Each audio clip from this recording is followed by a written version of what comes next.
વલસાડમાં વરસાદ બાદની સ્થિતિ બદતર થઈ ગઈ છે। અલગ અલગ વિસ્તારમાં ઠેર ઠેર પાણી ઓસર્યા બાદ કાદવ કિચડ અને ગંદકી જોવા મળી રહી છે। અનેક જગ્યાએ તૂટેલા રસ્તા પડ્યા પર પાટા જેવી સ્થિતિ સર્જે છે।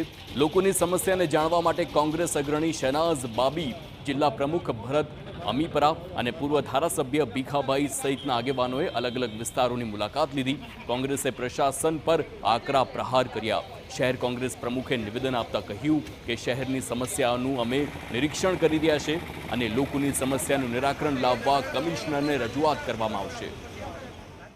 આજે વરસાદ રહી ગયા પછી 8-8 દિવસ સુધી આ જોશીપરાનો અંડરપાસ તમે જોઈ શકો છો કે અત્યારે પંપ ગોઠવેલો છે, એ પણ પાણી લેવલથી 2-3 ફૂટ ઊંચો ગોઠવેલો, એટલે પાણી ખેંચવાની એની કેપેસિટી પાણીમાં ડૂબે તો પાણી ખેંચે। એટલે આ બધી સમસ્યાઓનું સ્થળ નિરીક્ષણ કરવા આજે અમારું ડેપ્યુટેશન નીકળ્યું છે અને લોકો તરફથી જે પણ રજૂઆત આવશે એનું યોગ્ય નિરાકરણ થાય એ અર્થે કમિશનર શ્રીને આજે અમે રજૂઆત પણ કરવાના છીએ।